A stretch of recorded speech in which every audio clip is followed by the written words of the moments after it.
नमस्कार. एकाक्षी MPSC मध्ये आपल्या सगळ्यांचं स्वागत आहे.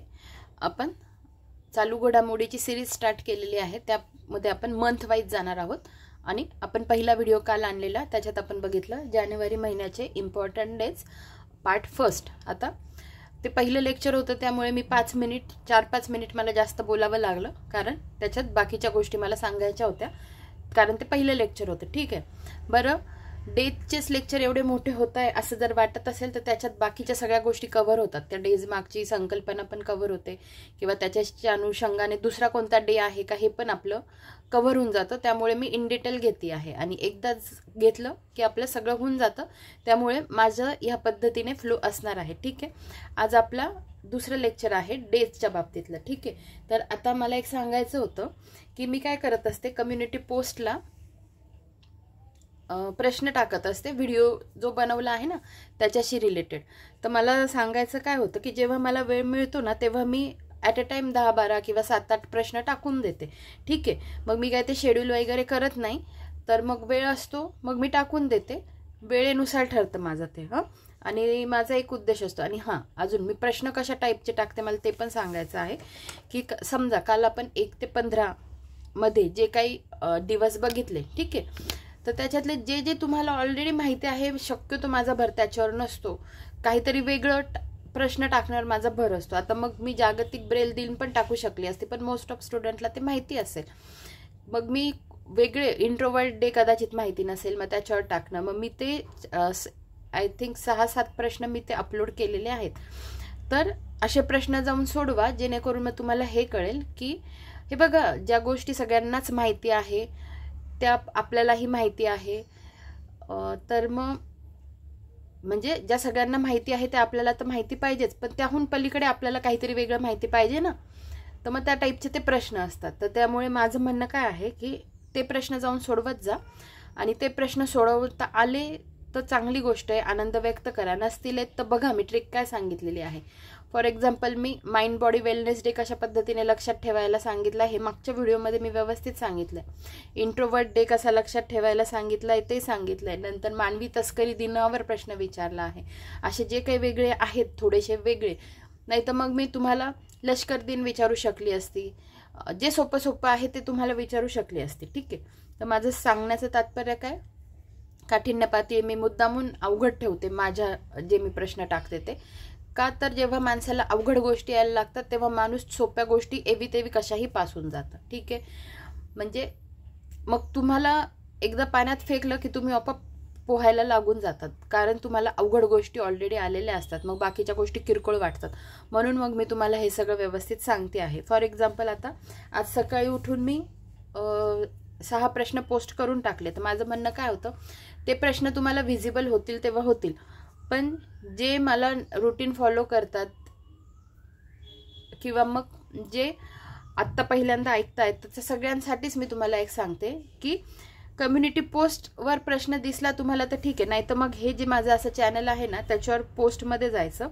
पोस्टमध्ये गेल्यानंतर हे जे प्रश्न मी टाकलेले आहेत बघा हे सगळे प्रश्न सॉल्व करून घेत जा. आता हे सलग बघत जा तुम्ही. मग पुन्हा मग कधी मी काही सूचना पण टाकलेल्या असतात त्या पण बघून घ्यायचं काम करत जा. ठीक आहे.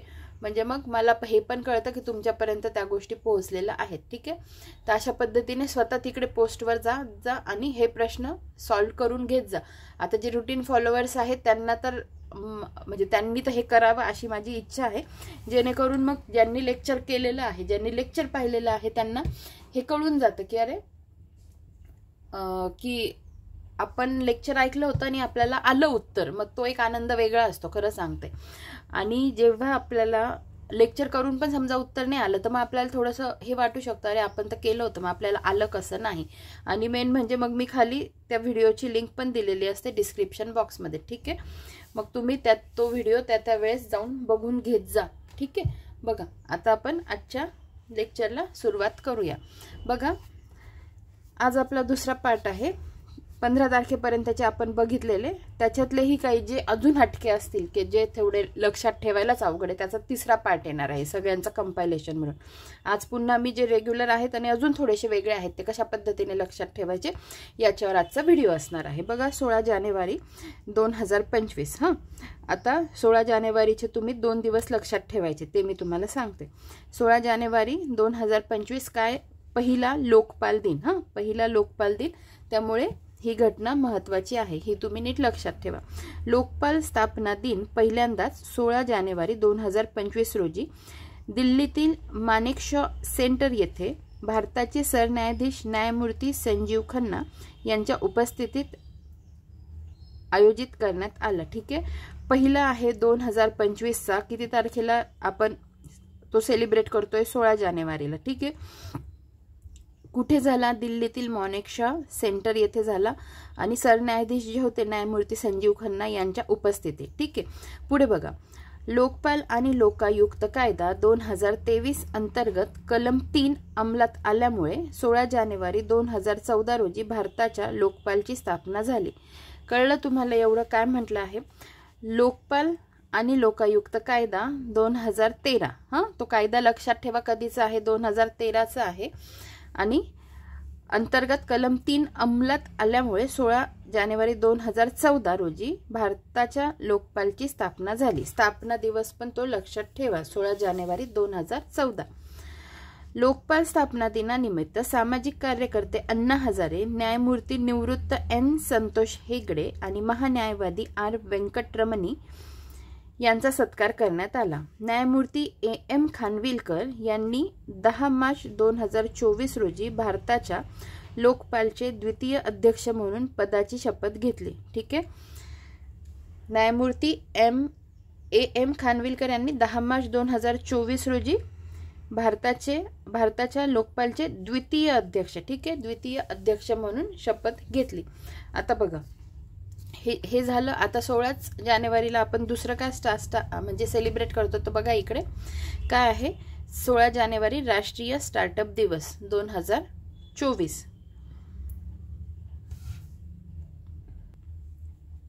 आता इथे 24 का म्हटले मला माहित नाही, पण 25 असायला पाहिजे होतं असं मला वाटतं. 16 जानेवारी हा दिवस राष्ट्रीय स्टार्टअप दिवस म्हणून साजरा केला जातो. ठीक आहे, इथे प्रिंटिंग मिस्टेक असू शकते. 16 जानेवारी हा दिवस राष्ट्रीय स्टार्टअप दिवस म्हणून साजरा केला जातो. पंतप्रधान नरेंद्र मोदी यांनी 2021 मध्ये हा दिवस घोषित केला होता. ठीक आहे, 16 जानेवारी 2016 रोजी स्टार्टअप इंडिया योजना सुरू करण्यात आली होती. 16 जानेवारी काय? राष्ट्रीय स्टार्टअप दिवस म्हणून आपण सेलिब्रेट करतो. कधीपासून म्हणजे हा दिवस कधी घोषित करण्यात आला? तर 2021 मध्ये हा दिवस घोषित करण्यात आला. ही पण गोष्ट तुम्ही प्रकर्षाने लक्षात ठेवा. 16 जानेवारी 2016 रोजी स्टार्टअप इंडिया योजना सुरू करण्यात आली. आता किती छान आहे बघा ही तारीख, 16, 1 आणि 16. हां, त्यामुळे मग 16 जानेवारी 2016 स्टार्टअप इंडिया योजना सुरू झाली, हे पण लक्षात नीट ठेवा. 2021ला या दिवसाची सुरुवात झाली, हेही तुम्ही लक्षात ठेवा. राहील लक्षात? आता बघा पुढे बघूया आपण. आता इथे काय दिलंय? 2025 मध्ये कोणते कोणते आंतरराष्ट्रीय हिमनदी संवर्धन म्हणजे कोणते कोणते वर्ष आहेत इंटरनॅशनल इयर, हे इथे दिलेलं आहे आणि इथे आंतरराष्ट्रीय हिमनदी वर्षाविषयी दिलेलं आहे. तर आपण सगळे ट्रिक्सच्या स्वरूपात बघून घेऊ. आणि मी पुन्हा सांगते की माझं कोणतंच लेक्चर आहे ना असं किरकोळ म्हणून घेऊ नका किंवा असं म्हणू नका की मी वायफळ बडबड करते, कारण मी एखाद्या गोष्टीचा खरंच सर्च घेतलेला असतो. आता एखादी गोष्ट सांगताना मला जर त्याच्याशी रिलेटेड वेगळे डेज आठवले, मी लगेच ते तुमच्यापर्यंत आणत असते. त्यामुळे अगदी सिन्सिअरली, अगदी मनापासून सगळे लेक्चर्स फॉलो करा. जर मी कुठे काही महत्त्वाची माहिती सांगितली तर ती लगेच तिथे नोट डाऊन करत जा आणि ह्या पद्धतीने प्रश्न विचारले जातात. ठीक आहे, बघा 2025 आंतरराष्ट्रीय हिमनदी संवर्धन वर्ष. संयुक्त राष्ट्राद्वारे 2025 हे वर्ष आंतरराष्ट्रीय हिमनदी संवर्धन वर्ष म्हणून साजरे केले जाणार आहे आणि 2025 पासून दरवर्षी 21 मार्च हा दिवस जागतिक हिमनदी दिन, वर्ल्ड डे ऑफ ग्लेशियर्स म्हणून साजरा केला जाणार आहे. बघा किती महत्त्वाची माहिती आहे की 2025 हे आंतरराष्ट्रीय हिमनदी संवर्धन वर्ष तर आहेत, पण 21 मार्च हा जो दिवस आहे तो काय म्हणून सेलिब्रेट केला जाणार आहे? 21 मार्च हा दिवस तर हिमनदी, जागतिक हिमनदी दिन म्हणून तो सेलिब्रेट केला जाणार आहे. कधीपासून? तर 2025 पासून. ठीक आहे. तर आता बघा 21 मार्चशी रिलेटेड, आता 21 मार्च इथे आला आहे, तर मग 21 मार्चला अजून कोणते दिवस असतात ते आपण बघू, किंवा मग 21, 22 आणि 23 मार्च असे कोणकोणते दिवस येतात ते आपण बघू. बघा मी इथे वजह हे लिहिलेलं आहे. व फॉर जागतिक वन दिन 21 मार्च, ज फॉर जागतिक जल दिन 22 मार्च आणि ह फॉर जागतिक हवामान दिन 23 मार्च. म्हणजे 21, 22, 23 व ज ह असे 21, 22, 23 मार्चचे हे दिवस तुम्ही पाठ करून टाका. ठीक आहे. बरं 21 मार्चलाच अजून कोणकोणते दिवस सेलिब्रेट होता? बघा आपण बघत होतो जानेवारी महिना. हां, जानेवारी महिन्यातून आपण कुठे वळलो? तर मार्च महिन्यात कसं गेलो ते पण लक्षात ठेवा. की बघा 2025 आंतरराष्ट्रीय हिमनदी संवर्धन वर्ष आहे हे, जे संयुक्त राष्ट्राद्वारे सेलिब्रेट होणार आहे. ठीक आहे. 2025 पासून दरवर्षी 21 मार्च हा दिवस जागतिक हिमनदी दिन म्हणून सेलिब्रेट होणार आहे. 21 मार्चला मग अजून काय होतं? जागतिक वन दिन पण असतो. मग लगेच 22 मार्चला बघितला जलदिन, 23 मार्चला बघितला हवामान दिन. ठीक आहे. त्याच्यावरून मग मला हे आठवलं की 21 मार्च रोजी कोणते कोणते दिवस सेलिब्रेट होता याचा व्हिडिओ मी ऑलरेडी बनवला आहे. बरं हे तुम्हाला जरी दिसत असेल मी लिहिलेलं आहे, पण मी हे तुम्हाला ट्रिक्सच्या स्वरूपात समजावून सांगितलं आहे.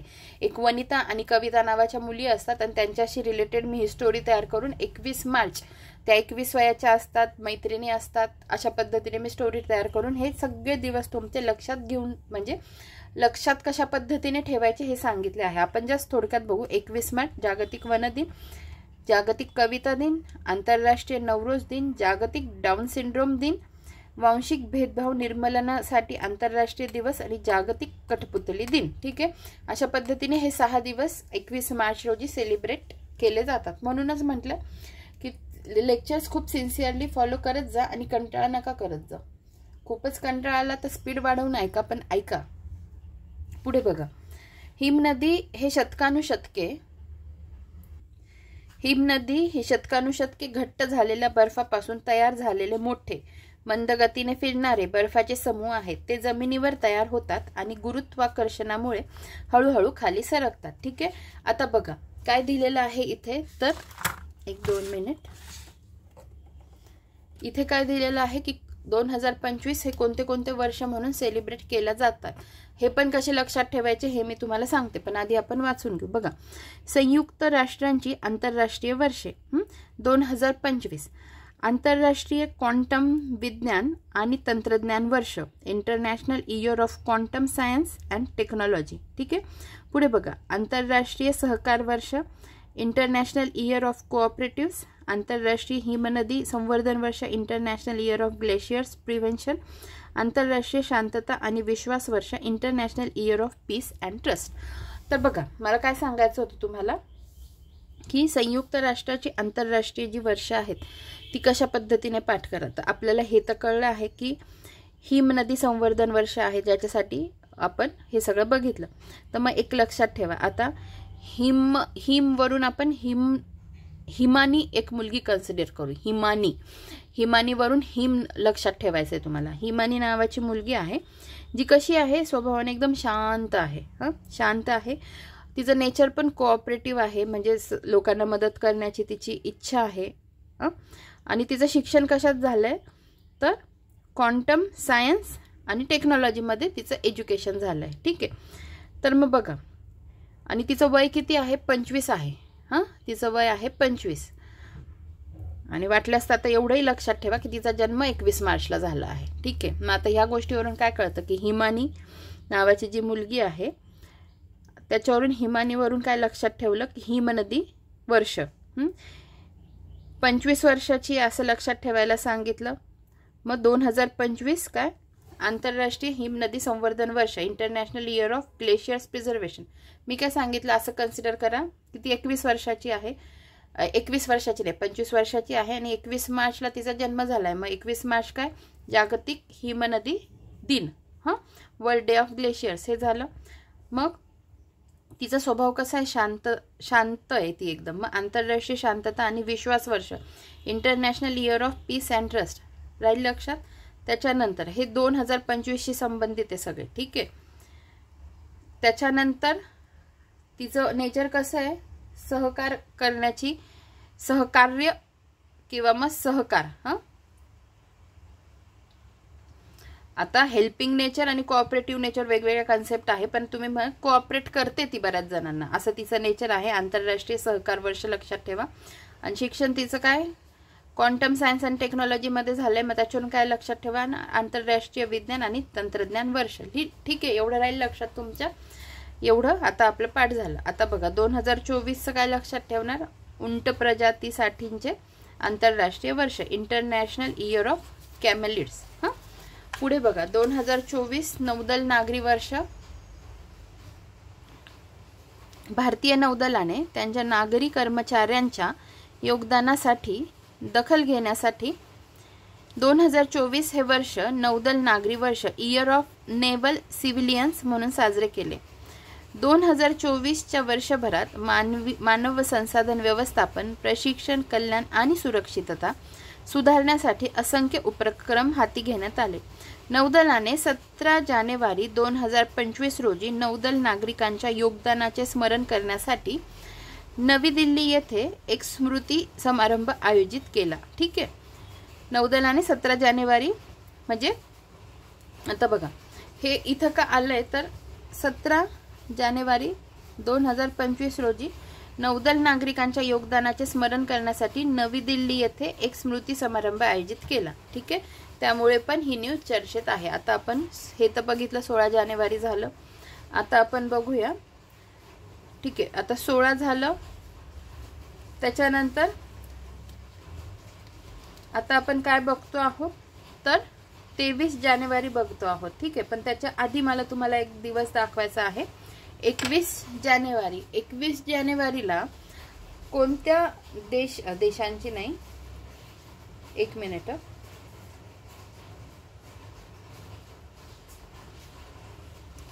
बघा पुढे जाण्यापूर्वी मला एक व्हिडिओ पुन्हा भेटला ज्याच्यात मी तुम्हाला वजह ही ट्रिक सांगितली होती.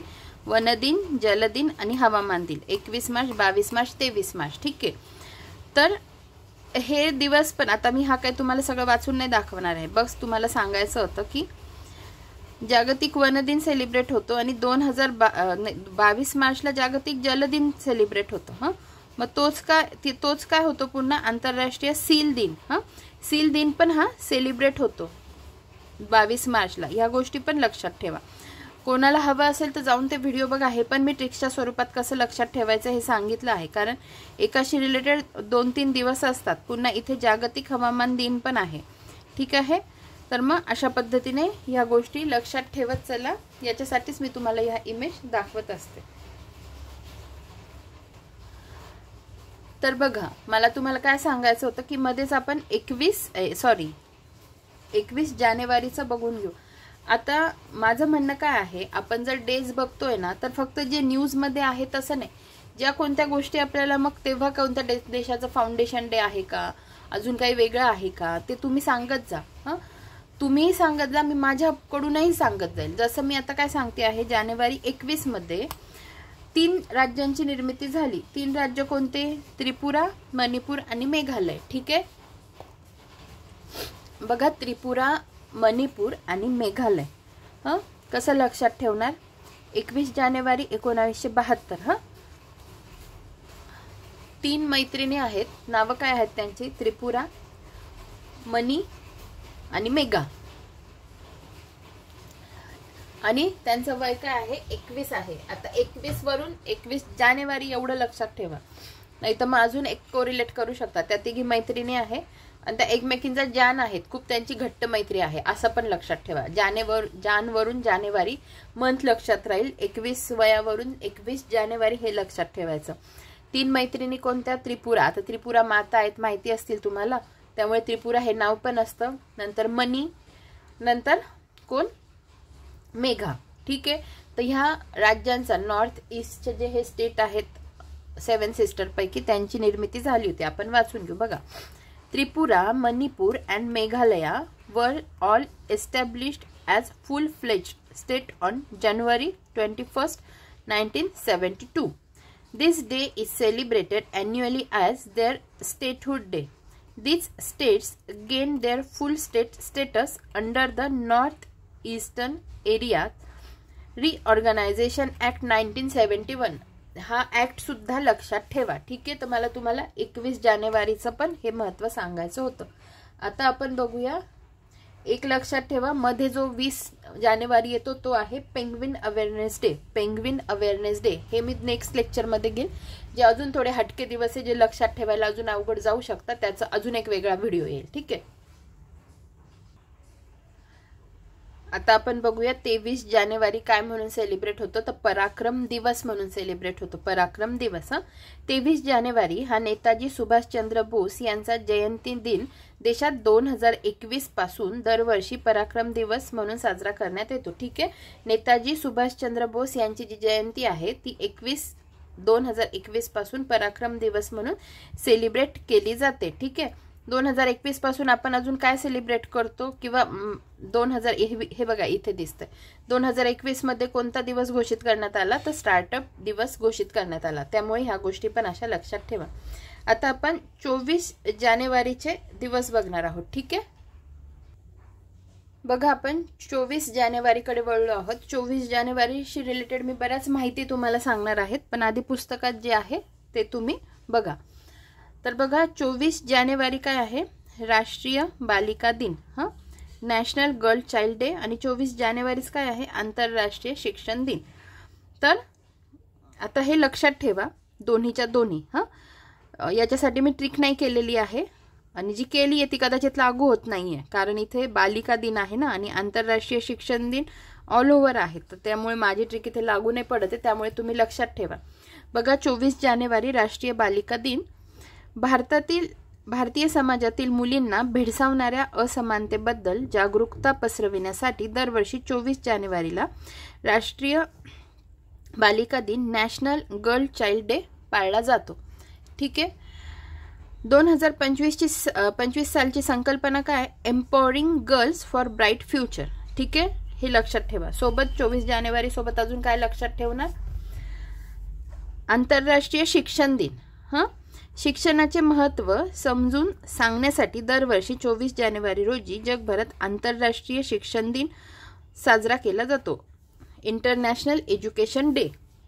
2025 सालची संकल्पना AI अँड एज्युकेशन. हे सगळं खालचं लक्षात राहत नसेल तर AI अँड एज्युकेशन एवढं तरी लक्षात ठेवा. AI and education preserving human agency in a world of automation. ठीक आहे, हे झालं. आता या व्यतिरिक्त मला काय दाखवायचं होतं, बघा मी जे तुम्हाला सांगत असते, मी मागे पण तुम्हाला माझ्या नोट्सच्या वह्या दाखवल्या होत्या, तर हे माझ्या नोट्सचाच एक भाग आहे. तर मग 24 जानेवारी रोजी नेमकं काय काय सेलिब्रेट झालं होतं, मला तुम्हाला हे सांगायचं आहे. सेलिब्रेट म्हणजे काय काय घटना घडल्या होत्या 24 जानेवारी 1950ला. तर 24 जानेवारी, आता ही माहिती सगळी बघून घ्या. आता याच्याशी रिलेटेड मला हे जे निदर्शनास आलं, दिसलं, ही जी नोट्स आहे याच्यावर मी छोटा शॉर्ट व्हिडिओ बनवलाय, तो पण मी तुम्हाला दाखवते. बरं, ह्या माझ्या नोट्स आहेत. ज्या पद्धतीने मी तुम्हाला सांगते की तुम्ही पण तुमच्या सब्जेक्ट वाईज नोट्स करा, ते याच्यासाठी, कारण मी हे सगळं केलेलं आहे. दिसतंय, या पद्धतीने मी ह्या नोट्स तयार केलेल्या आहेत. हे बघा, आणि हळूहळू हे सगळं तुमच्यापर्यंत मला आणायचं आहे.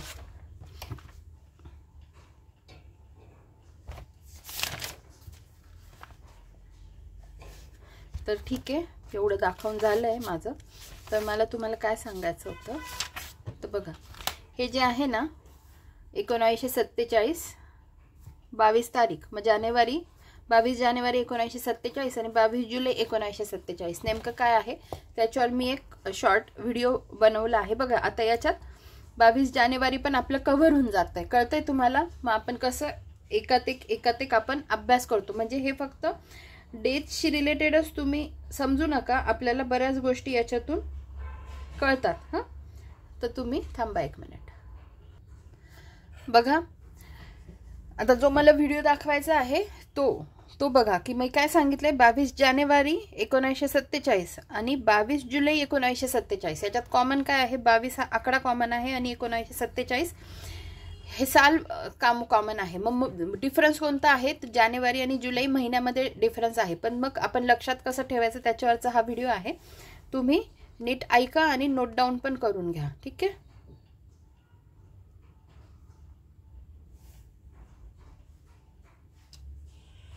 नमस्कार. इंडियन पॉलिटी या टॉपिक मधील आज आपण 2 तारखा बघणार आहोत. त्या 2 तारखा आहेत, एक 22 जानेवारी 1947 आणि दुसरी आहे 22 जुलै 1947.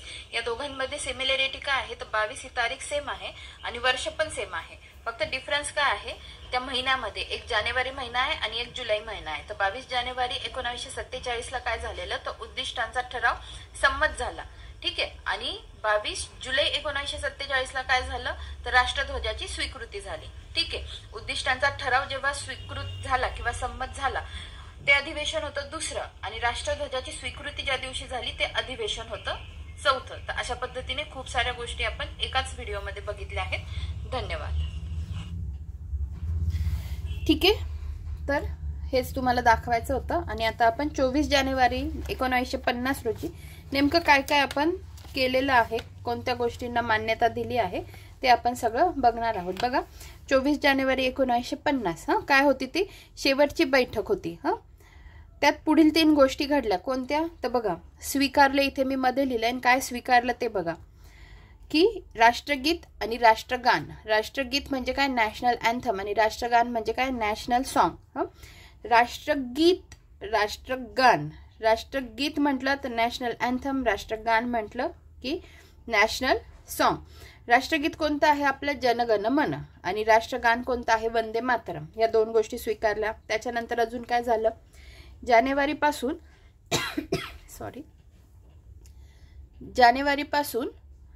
संविधान सभेलाच निवडणूक होईपर्यंत तात्पुरती किंवा हंगामी संसद म्हणून घोषित करण्यात आले. आणि ते कुठपर्यंत होती, ती काम करत होती 26 जानेवारी 1950 ते मार्च 1952 पर्यंत काम करत होती. ठीक आहे. पुढे निवडणुका होईपर्यंत पहिले राष्ट्रपती म्हणून डॉक्टर राजेंद्र प्रसाद यांची नेमणूक करण्यात आली. निवडणुका होईपर्यंत पहिले राष्ट्रपती म्हणून डॉक्टर राजेंद्र प्रसाद यांची निवड करण्यात आली. ठीक आहे. तर अशा पद्धतीने आपण 24 जानेवारी रोजी काय काय बघायचं आहे ते बघितलं आहे. ठीक आहे. पुढे बघा, आता काय बघायचं आहे आपल्याला, 24 जानेवारीच्या झाल्या घटना. आता आपण बघूया 25 जानेवारी. ठीक आहे. 25 जानेवारीला बघा काय आहे, 25 जानेवारी राष्ट्रीय पर्यटन दिन. आता 25 जानेवारीसाठी पण ट्रिक नाही आहे, कारण आपलं ते पाठ आहे ऑलरेडी. आणि जेव्हा मी असं म्हणते की आपलं पाठ आहे, तर याचा अर्थ तुम्हाला खरंच माहिती असायला पाहिजे, कारण ह्या गोष्टी मग सगळ्यांना माहिती असतात. आणि समजा एखाद्याला माहिती नसेल तर त्यांनी टेन्शन घेऊ नका. त्यांनी फक्त एवढंच बघायचं की हे जर सगळ्यांना माहिती असेल तर हे मलाही माहितीच पाहिजे असं म्हणायचं. कारण हे मी माझ्या बहिणीला सांगायची की हे अख्ख्या जग जाहीर आहे, हा प्रश्न जर आला तर हा तुला सुटायलाच पाहिजे. ते तू कसंही लक्षात ठेव, पण तुला माहितीच पाहिजे. तर मग हे तसंच मी तुम्हाला सांगते आहे की ह्या 2 गोष्टी माहितीच पाहिजे. 25 जानेवारीला काय, राष्ट्रीय पर्यटन दिन आणि राष्ट्रीय मतदार दिन हे 2 सेलिब्रेट होता. अख्ख्या जगाला माहिती आहे, तुम्हाला तर माहितीच पाहिजे. कोणाला माहिती नसेल तर लगेच पाठ करून घ्यायचं. 25 जानेवारी राष्ट्रीय पर्यटन दिन. दरवर्षी 25 जानेवारी रोजी राष्ट्रीय पर्यटन दिन, नॅशनल टुरिझम डे साजरा केला जातो. 2025 सालची संकल्पना टुरिझम फॉर इन्क्लुझिव्ह ग्रोथ. ठीक आहे. पुढे बघा, 25 जानेवारी राष्ट्रीय मतदार दिवस. निवडणुकीचे महत्त्व, जागरूकता आणि लोकांना मतदान करण्यास प्रवृत्त करण्याच्या उद्देशाने देशभरात दरवर्षी 25 जानेवारी रोजी राष्ट्रीय मतदार दिवस, नॅशनल वोटर्स डे साजरा केला जातो.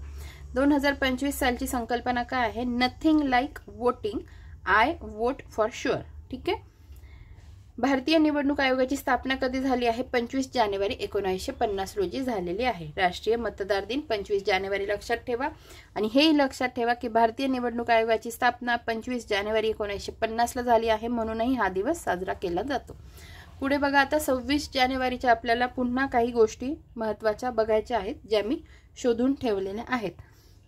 मी तुम्हाला दाखवून पण देते. बघा, 26 जानेवारी काय आहे, आंतरराष्ट्रीय स्वच्छ ऊर्जा दिवस. आता इथे 2 ठिकाणी 26 जानेवारी दिलेला आहे आपण आणि एकाच टॉपिकशी रिलेटेड आहे, आपण दोन्ही पॉइंट्स वाचून घेऊ. बघा आधी हा वाचूया. 26 जानेवारी आंतरराष्ट्रीय स्वच्छ ऊर्जा दिवस. 26 जानेवारी रोजी आंतरराष्ट्रीय स्वच्छ ऊर्जा दिनाचे इंटरनॅशनल डे ऑफ क्लीन एनर्जीचे आयोजन करण्यात येते. संयुक्त राष्ट्राच्या सर्वसाधारण सभेने लोकांच्या आणि ग्रहाच्या फायद्यासाठी स्वच्छ, न्याय तसेच सर्वसमावेशक ऊर्जेच्या संक्रमणाविषयी जागरूकता निर्माण करण्यासाठी या दिनाची सुरुवात केली. ठीक आहे. आता पुढे काय लिहिलंय, 26 जानेवारी काय सेलिब्रेट होतो नीट लक्षात ठेवा, आंतरराष्ट्रीय स्वच्छ ऊर्जा दिवस. याच्यात पुढे पॉइंट काय दिलाय, शाश्वत आणि पर्यावरणास अनुकूल भविष्यासाठी अक्षय ऊर्जेचा महत्त्वाचा प्रसार करण्यासाठी दरवर्षी 26 जानेवारी आंतरराष्ट्रीय स्वच्छ ऊर्जा दिवस international day of clean energy साजरा केला जातो. 2025 सालची संकल्पना clean energy for a brighter future. आता इथे दोन वेगवेगळ्या याच्यात का दिलंय मी सांगू शकत नाही, पण दोन्ही गोष्टी महत्त्वाच्या आहेत. 2025 ची 26 जानेवारीची संकल्पना नीट लक्षात ठेवा, काय clean energy for a brighter future. ठीक आहे. आता 26 जानेवारी एक दिवस झाला आपला. आता पुढचा लक्षात ठेवा, 26 जानेवारी आंतरराष्ट्रीय सीमा शुल्क दिवस. ठीक आहे. बघा 26 जानेवारी आंतरराष्ट्रीय सीमा शुल्क दिवस. जगभरातील सीमा शुल्क अधिकारी आणि संबंधित संस्थांनी बजावलेल्या महत्त्वपूर्ण कार्याला आणि भूमिकेला समर्थन देण्यासाठी 26 जानेवारी रोजी आंतरराष्ट्रीय सीमा शुल्क दिनाची इंटरनॅशनल कस्टम डेचं आयोजन करण्यात येतं. 2025 सालची संकल्पना काय आहे, customs delivering on its commitment to efficiency, security and prosperity. ठीक आहे. राहील लक्षात की 26 जानेवारी आंतरराष्ट्रीय सीमा शुल्क दिवस.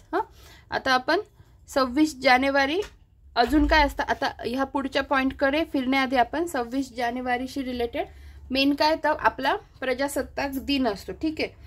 तर मग तुम्हाला हे पण माहिती पाहिजे. आता 26 जानेवारी हा प्रजासत्ताक दिन असतो हे सगळ्यांना माहिती आहे, पण त्यासोबतच अजून काय झालेलं आहे आपण ते बघून घेऊ.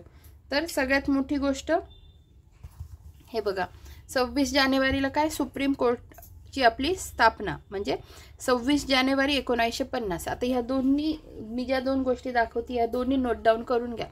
26 जानेवारी 1950 the supreme court of India came into existence on 26 January 1950 at the Parliament House. Its inaugural session was held on 20th January 1950. ठीक है. In the Chamber of Princes, the Supreme Court functioned from the same chamber until 1958 when it shifted to the present building. हे एक झालं. एक आपण 26 जानेवारीचं पाहिलं, काय पाहिलं, की the supreme court of India came into existence on 26 जानेवारी 1950. दुसरं एक बघायचं आहे की दादरा नगर हवेली आणि दमन दीव यांचं जे मर्जर झालं होतं तर ते पण 26 जानेवारीलाच झालं. आणि वर्ष काय होतं त्याचं की 2020 हे त्याचं वर्ष होतं.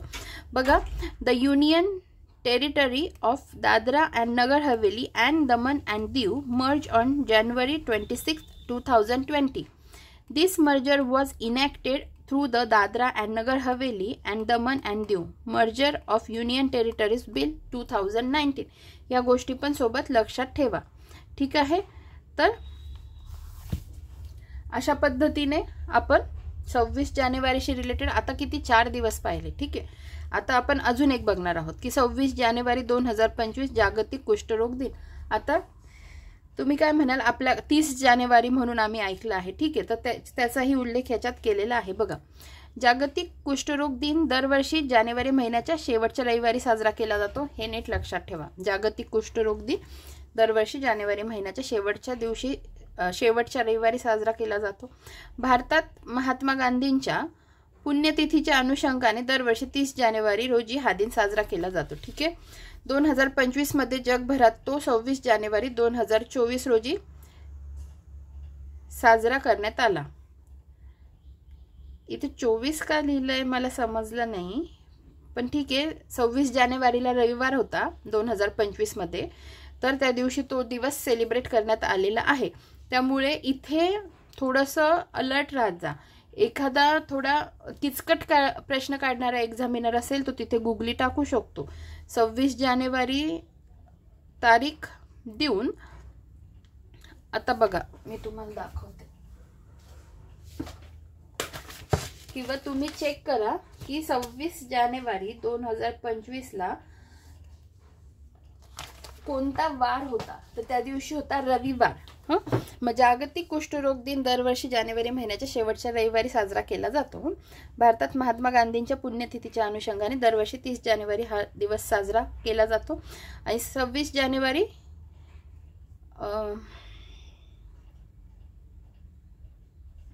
ठीक आहे,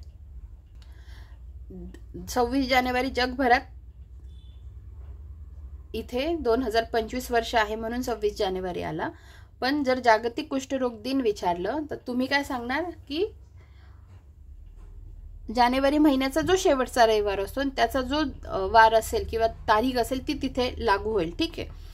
2025 ची संकल्पना काय आहे? Unite act eliminate. Unite act eliminate. आता जागतिक कुष्ठरोग दिन 2025 मध्ये कधी आहे? 26 जानेवारीला. तो नेक्स्ट टाइम बदलू शकतो. मागच्या वर्षी पण तो वेगळा असेल. त्यामुळे ही गोष्ट नीट लक्षात ठेवा. आता झालं आपलं 26 जानेवारीशी रिलेटेड आपण 5 ते 6 दिवस बघितलेले आहेत. संकल्पना लक्षात ठेवा. Unite act eliminate. आता आपण पुढे काय बघणार आहोत?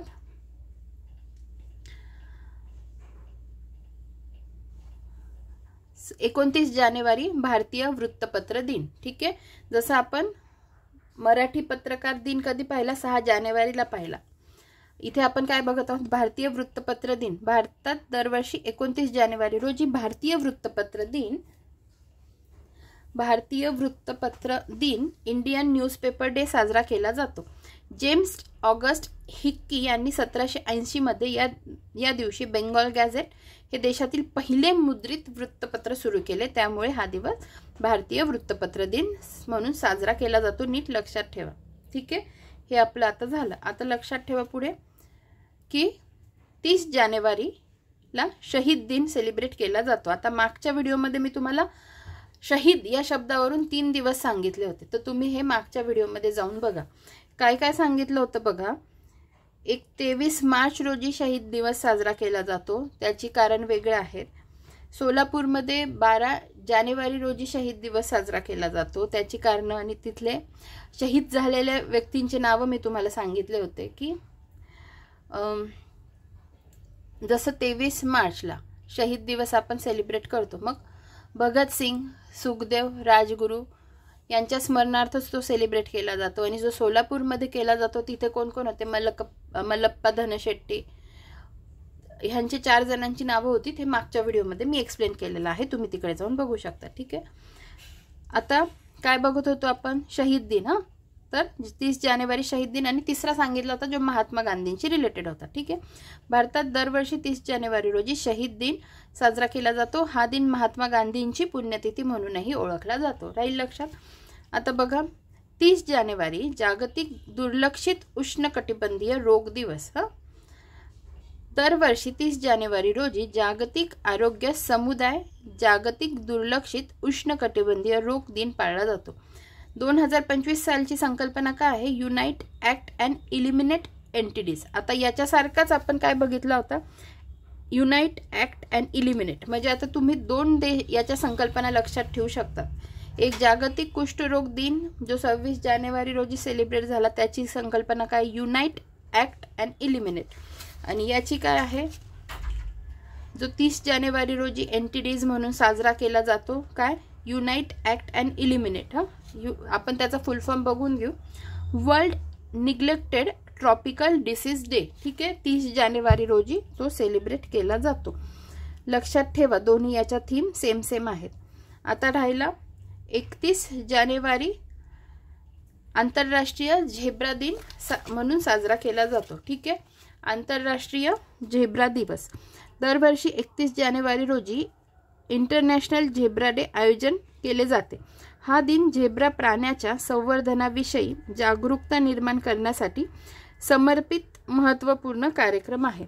तर अशा पद्धतीने आपण महत्त्वाचे जे जानेवारी महिन्यातले महत्त्वाचे जे काही डे होते, मग ते इतिहासाशी रिलेटेड असू दे, पर्यावरणाशी रिलेटेड असू दे, जे काही असतील आपण ते सगळे बघितलेले आहेत.